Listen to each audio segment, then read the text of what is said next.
সুপ্রিয় শিক্ষার্থী, আসসালামু আলাইকুম। আরিফস একাডেমির পক্ষ থেকে তোমাদেরকে জানাই শুভেচ্ছা। আশা করি তোমরা ভালো আছো এবং সুস্থ আছো। আজকে আমি তোমাদের বাংলাদেশ ও বিশ্ব পরিচয় বইয়ের অধ্যায় ২ এর অনুশীলনের প্রশ্নগুলো সমাধান করে দিব। ঠিক আছে? তাহলে চলো শুরু করা যাক।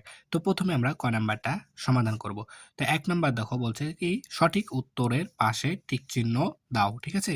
তো দেখো বলছে ১ নাম্বার প্রশ্ন একই কাজ বারবার করার প্রবণতা নিচের কোন ধরনের শিশুর বৈশিষ্ট্য? ঠিক আছে? তাহলে একই কাজ বারবার করার প্রবণতা অটিস্টিক শিশুর বৈশিষ্ট্য, তাই না?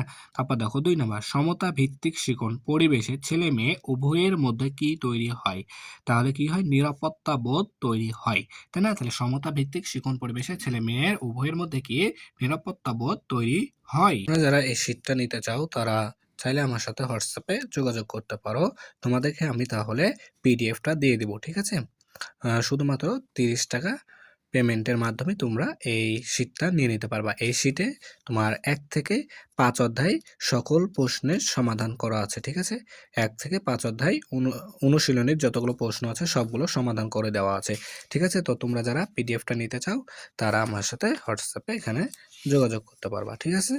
তো দেখো খ নাম্বার সত্য হলে নেন্তস্ব এবং মিথ্যা হলে মহিষী লেখো। ঠিক আছে? ১ নাম্বার দেখো শারীরিক সমস্যাগ্রস্ত শিশুরা ধীর গতিতে কথা বলে। তাহলে শারীরিক সমস্যাগ্রস্ত শিশুরা ধীর গতিতে কথা বলে, সত্য। ২ নাম্বার বিদ্যালয়ে মিলেমিশে কাজ করলে সকলে আত্মবিশ্বাসী হয়ে ওঠে, সত্য। মিলেমিশে কাজ করলে বেশি ভুল হয়, মিথ্যা। সমতা ভিত্তিক শিখন পরিবেশে সবাই একে অপরের সুবিধা ও অসুবিধার কথা চিন্তা করে, সত্য, তাই না? ক নাম্বার দেখো বলছে বাম পাশের শব্দগুচ্ছের সাথে ডান পাশের বাক্যাংশের মিল করি। তো ঠিক আছে, এখানে আমি উত্তরটাই লিখে রেখেছি। ঠিক আছে? দেখো দৃষ্টি প্রতিবন্ধিতা দেখতে অসুবিধা, বুদ্ধি প্রতিবন্ধিতা কোনো বিষয় গুছিয়ে বলতে অসুবিধা, আর শ্রবণ প্রতিবন্ধিতা শুনতে অসুবিধা, বাক প্রতিবন্ধিতা কথা বলায় অসুবিধা, তাই না? তাহলে যারা কথা বলতে পারে না তারা কি বাক প্রতিবন্ধিকতা, তাই না? বা তাহলে দেখো ঘ নাম্বারটা। তো ঘ নাম্বার সংক্ষিপ্ত প্রশ্নের উত্তর। ঠিক আছে? তো দেখো ১ নাম্বার অটিস্টিক শিশুর ৩টি বৈশিষ্ট্য লেখো। ১ নাম্বার তাহলে উত্তর অটিস্টিক শিশুর ৩টি বৈশিষ্ট্য হলো একই কাজ বারবার করার প্রবণতা থাকে, অন্যদের সাথে সহজে মিশতে সমস্যা হতে পারে। ঠিক আছে? ৩ নাম্বার দেখো কথা বলা বা ভাব প্রকাশ করতে কিছুটা অসুবিধা হতে পারে। বিদ্যালয়ে মিলেমিশে কাজ করার ৩টি সুবিধা লেখো। বিদ্যালয়ে মিলেমিশে কাজ করার ৩টি সুবিধা হলো ১ নম্বর পারস্পরিক সহযোগিতা ও বন্ধুত্ব তৈরি হয়, ২ নম্বর আত্মবিশ্বাস ও দক্ষতা বাড়ে, ৩ নম্বর কাজ দ্রুত ও ভালোভাবে সম্পূর্ণ হয়, তাই না? তাহলে দেখো ২টি সংক্ষিপ্ত প্রশ্ন ছিল আমাদের, ২টি সমাধান করা হয়ে গেল, তাই না? এবার নম্বর বর্ণনামূলক প্রশ্নের উত্তর। তো দেখো বলছে ১ নাম্বার শ্রবণ ও বাক সমস্যাগ্রস্ত সহপাঠীকে তুমি কিভাবে সহযোগিতা করবে?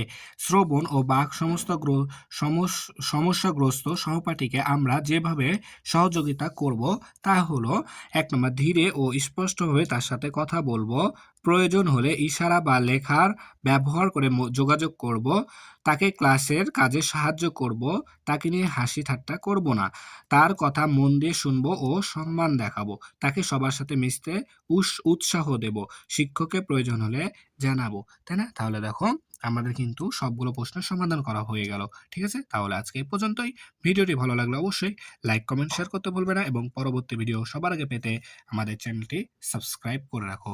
আল্লাহ হাফেজ। আসসালামু আলাইকুম ওয়া রাহমাতুল্লাহ।